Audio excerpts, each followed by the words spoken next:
If the intro didn't scare the devil out of you, I don't know what will.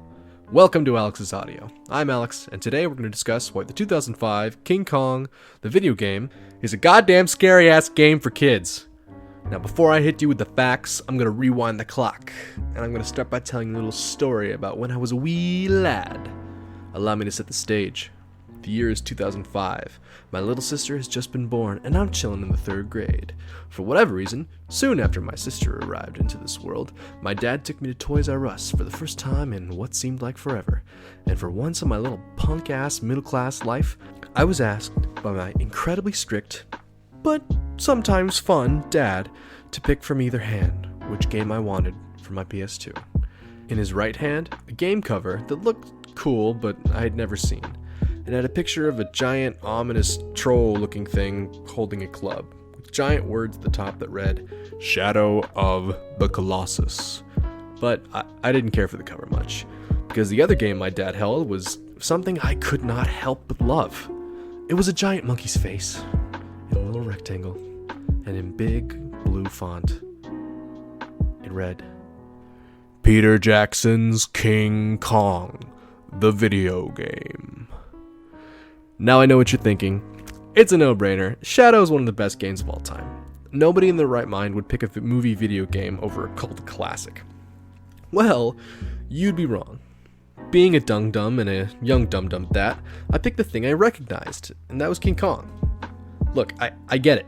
What kind of idiot wouldn't pick Shadow, the freaking Colossus, over King Kong the game?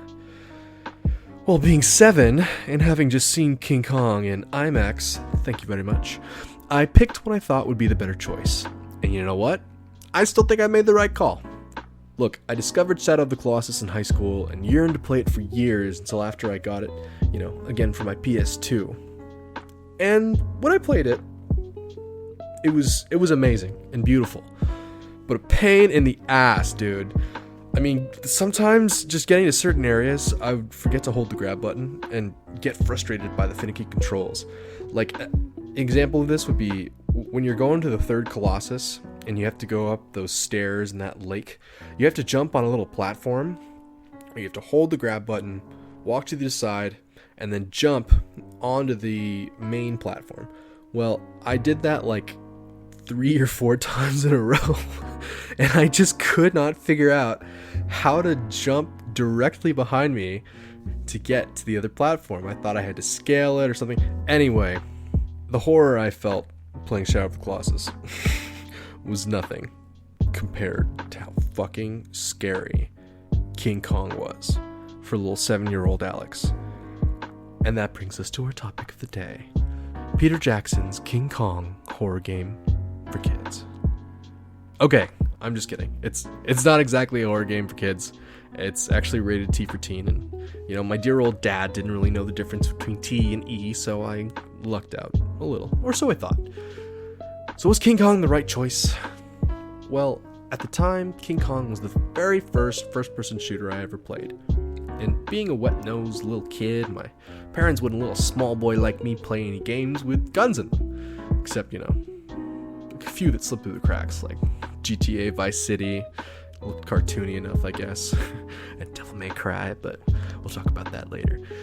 Anyway, I was entranced and terrified by this game that looked like it was designed by a studio that brought you Turok, and collaborated with Valve. The developers must have had some sick pleasure in designing a series of increasingly difficult and random puzzles that balanced next to an incredibly tense survival action shooter. The horror of this game is adopted from the movie itself, which had very few horror elements and was a lot more tongue-in-cheek comedic, at least in my mind, than, heart-thumping, nail-biting experience that it became in the game. I mean, at least as I experienced it as a child. Although I must say, as a 7-year-old, seeing the first-person perspective of giant insects, hungry, I think there were velociraptors, and maniacal flying bat creatures, like Man-Bat gone wild. I mean, were those even in the movie? Not to mention the giant T-Rexes, or V-Rexes, whatever you want to call it. I mean, every time they would freaking attack you, they'd scare the Jesus out of me, and God, I'll throw some clips up there of these freaking T-Rex things, and you'll see how unbelievably scary these things are.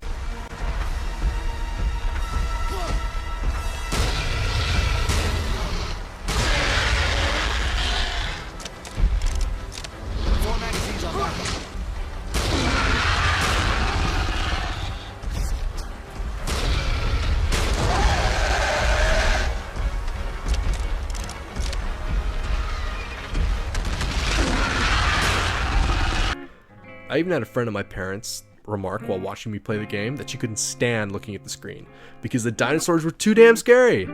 You know, I laughed about it, but then 10 seconds later, when I was getting eaten by one of those giant T-Rex things, I almost shit my pants from screaming. I reset the console and went to bed from crying like a little bitch because I couldn't stop thinking about that damn T-Rex. It just kept eating me over and over. You know, that game was equal parts frustratingly difficult and addictive. That feeling of glee of overcoming whatever Skull Island could throw at you was a feeling of accomplishment I felt in few other games. Maybe it was the severely limited ammo, the ridiculously persistent AI, or the lack of a HUD, but this game scared me senseless.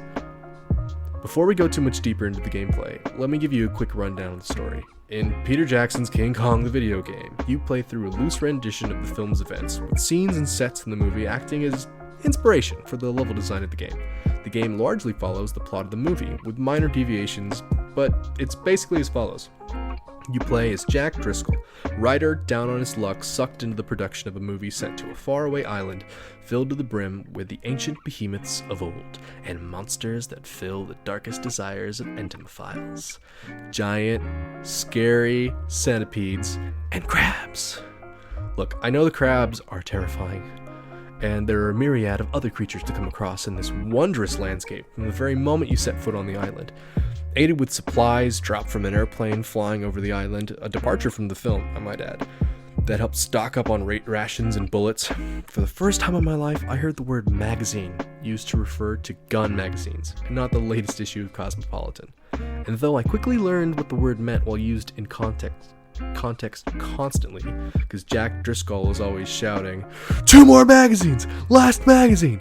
before resorting to grabbing the rib of a dead dinosaur to use as a spear to fend off the remaining dinos that have come to feast on you.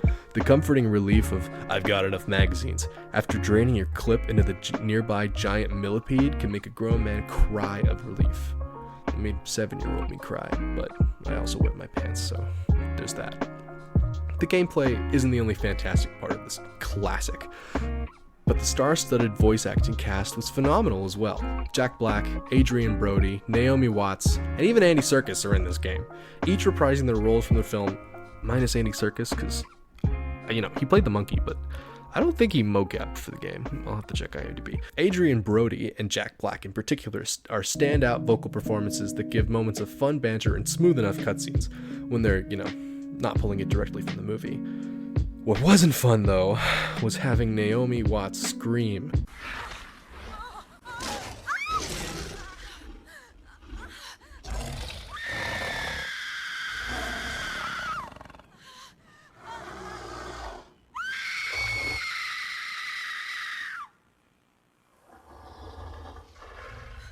Get it, lady, it's fucking scary where there's dinosaurs. Can you stop making my ears bleed?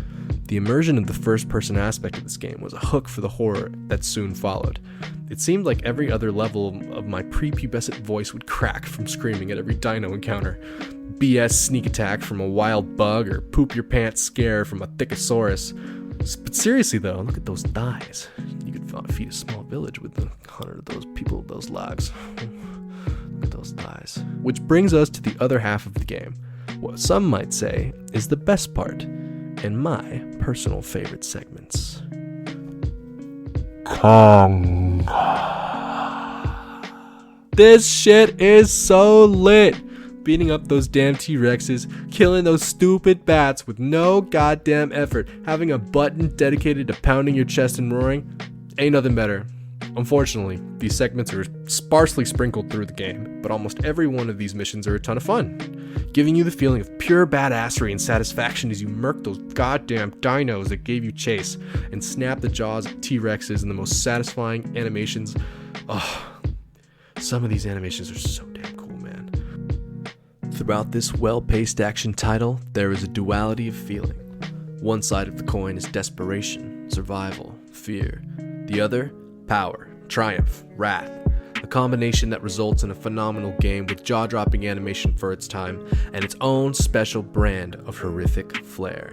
The desperation of Jack combined with the destructibility of Kong makes this a must-play title for anyone who wants to feel how hard it is for a man to survive in the prehistoric era, but also how good it feels to be king. This is Alex, signing out of Alex's Audio. Have a good one, guys. I'll see you next time.